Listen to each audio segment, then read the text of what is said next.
দুপুরের খাবার নিয়ে বসে গেছি বন্ধুরা।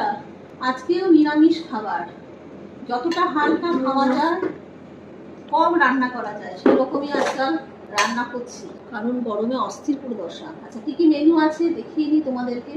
এটা তো দেখতেই পাচ্ছ, মাইক্রোওভেনে পাঁপড় শিখেছি, একটুখানি তেল গায়ে লাগিয়ে নিয়ে শিখেছি, খুবই কম। খাওয়া খেলে মনে হবে পাঁপড় তেলে ভাজা, কিন্তু আদৌ তেলে নয়, এটা সেকা। এইদিকে হচ্ছে অড়হর ডাল, এটা লেবু দিয়ে খায় না, এটা ঘি দিয়ে খায়, তো আমি ডালের মধ্যে অলরেডি ঘি দিয়ে দিয়েছি।